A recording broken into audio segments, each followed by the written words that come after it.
اور جو اس نے کیا وہ اس کا فیصلہ کرنے والے میں یا آپ نہیں، عدالت ہے۔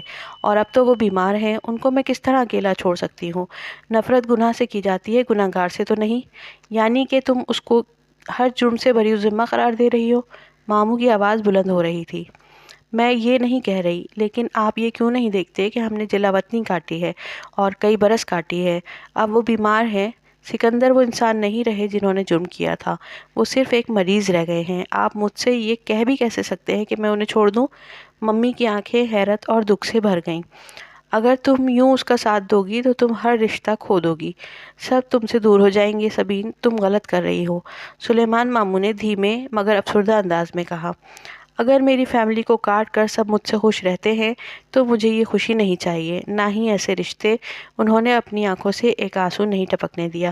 روندھی ہوئی آواز میں وہ سر اٹھا کر مضبوطی سے بولی تھی، تم ہماری بات مان لیتی، سکندر سے طلاق لے کر ہمارے ساتھ چلتی تو ہم تمہارے بیٹے کو بھی پڑھاتے اور اسے سر اٹھا کر جینے کے قابل بناتے۔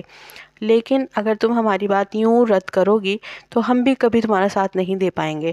فرقان ماموں کا انداز دو ٹوک اور مزید سخت ہو گیا تھا۔ وہ ترکی فتح حاصل کرنے آئے تھے تاکہ جب بہن کو اپنے ساتھ واپس لے کر جائیں تو سر اٹھا کر لوگوں سے کہہ سکیں کہ انہوں نے ایک قابل نفرت آدمی کو اپنے خاندان سے نکال پھینکا۔ اور پھر بہن بھانجے کے سر پر ہاتھ رکھنے پہ انہیں تحسین و تمغے بھی مل جائیں گے۔ مگر ممی کو اپنے اور اپنے بیٹے کے لیے یہ مظلوم ترحم آمیز کردار منظور نہ تھا۔ وہ سر اٹھا کر جینا چاہتی تھیں۔ پہلے بھی آپ نے کب میرا ساتھ دیا جو اگر اب نہیں دیں گے تو کوئی فرق پڑے گا؟ تم رشتوں کھو کر پچھتاؤ گی۔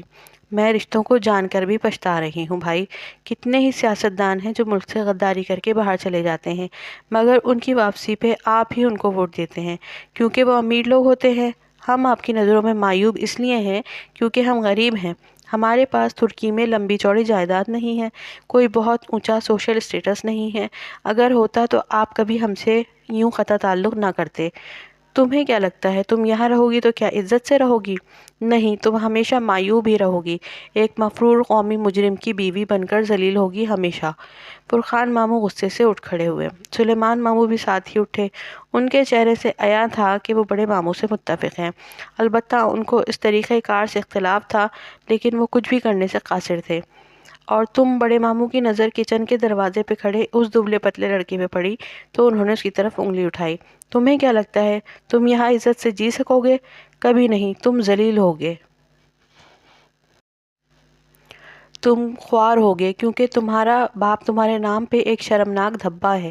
تم کبھی سر اٹھا کر جی نہیں سکو گے۔ تمہارے باپ کا نام، تمہارا سر ہمیشہ شرم سے جھکاتا رہے گا۔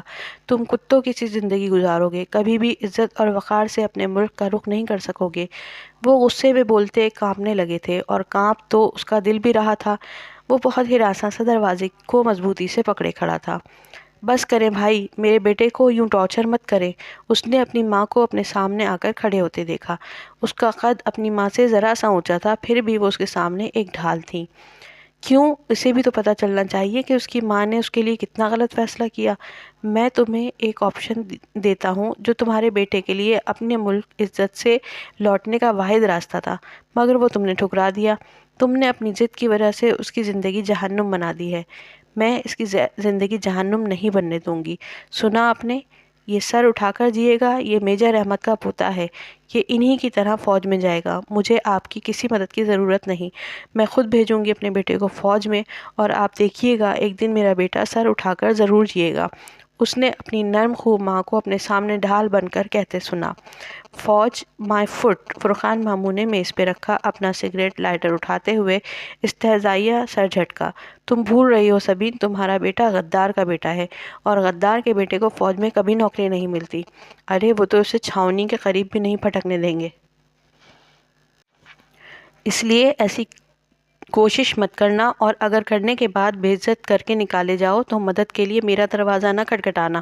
بات کرتے ہوئے انہوں نے اپنی شعلہ بار نگاہوں کا رخ جیہان کی طرف کیا جو بالکل دم سادھے انہیں دیکھ رہا تھا۔ پھر اسی طرف انگشت شہادت اٹھائے انہوں نے اسے ان آخری الفاظ سے متنبہ کیا جو ایک عمر اس کے ذہن میں گونجتے رہے تھے۔ تم لوگوں نے ہمارا ساتھ نہیں دیا، اب جب تمہیں مدد چاہیے ہو تو ہمارے پاس مت آنا۔ ہمارا دروازہ مت کھٹکھٹانا، لیکن مجھے یقین ہے کہ تم بہت جلد پچھتاووں کا شکار ہو کر ہمارے دروازے پر ضرور آؤ گے۔ اتنا کہہ کر وہ باہر نکل گئے۔ ملال زدہ سے سلیمان ماموں بھی ان کے پیچھے ہو لیے۔ ممی سر ہاتھوں میں لیے صوفے پر گرنے کے سے انداز میں بیٹھ گئیں۔ وہ اسی طرح بت بنا کچن کی چوکھٹ پر کھڑا رہا۔ پرخان ماموں کے الفاظ نے اس کا اندر باہر توڑ کر رکھ دیا تھا۔ اتنی ذلت، اتنی بے عزتی، کتوں کسی زندگی گزارنے کی بددعا۔ ماموں نے اپنی زخمی انا کی تسکین کے لیے کیا کچھ نہیں کہہ دیا تھا۔ تب اسے لگتا تھا کہ وہ کبھی سر اٹھا کر نہیں جی پائے گا، وہ فوجی چھاؤنی کے قریب بھی نہیں بھٹک سکتا۔ پاک اسپائی بننا تو پھر دور کی بات تھی۔ یہ احساس ہی اس کے سارے خوابوں کو ڈبو گیا۔ کئی دن تک تو وہ اور ممی نارمل ہی نہیں ہو سکے۔ دونوں چپ چپ سے رہتے تھے، ایک دوسرے سے نگاہیں چرائے اپنے کام نمٹاتے رہتے۔ وہ بہت تکلیف کے دن تھے۔ مگر ممی روئی نہیں، انہوں نے اپنا کام بڑھا لیا، انہوں نے بھی اپنے کام کا دائرہ کار بڑھا دیا۔ ابا کی بیماری بھی بڑھتی گئی، کبھی کبھی تو وہ بہت ہی بے قابو ہو جاتے تھے، چیختے چلاتے، ہاتھ میں آئی چیز دے مارتے، ان بلو پرنٹس کا ذکر کرتے جو انہوں نے آگے بھیجے تھے، اس اسپائی کا ذکر کرتے جس کو انہوں نے قتل کیا تھا۔ مگر اب ممی اور وہ انہیں سنبھال لیا کرتے تھے، بس خود کو سنبھالنے میں انہیں بہت عرصہ لگا تھا۔ کہنے والے تو کہہ کر آگے بڑھ جاتے ہیں، مگر سننے والوں کے لیے یہ باتیں ساری زندگی کے لیے ایک چبھن بن جاتی ہیں۔ وقت پھر بھی گزرتا گیا، باسفورس کے پل تلے پانی بہتا گیا، سمندری بگلے استنبول کے اوپر پرواز کرتے رہے۔ وہ ہائی اسکول کے آخری سال میں تھا جب پیون نے آ کر اسے اطلاع دی کہ ہاؤس ماسٹر کے آفس میں کوئی ملاقاتی اس کا منتظر ہے۔ وہ الجھتا ہوا کلاس سے نکلا اور ہاؤس ماسٹر کے آفس کے دروازے تک آیا۔ اندر جیسے کوئی طوفان بدتمیزی مچا ہوا تھا۔ ہاؤس ماسٹر کے آفس کے اندر جیسے کوئی طوفان بدتمیزی مچا ہوا تھا۔ کھلی درازیں، بکھرے کاغذ، ہر چیز الٹ پلٹ پڑی تھی۔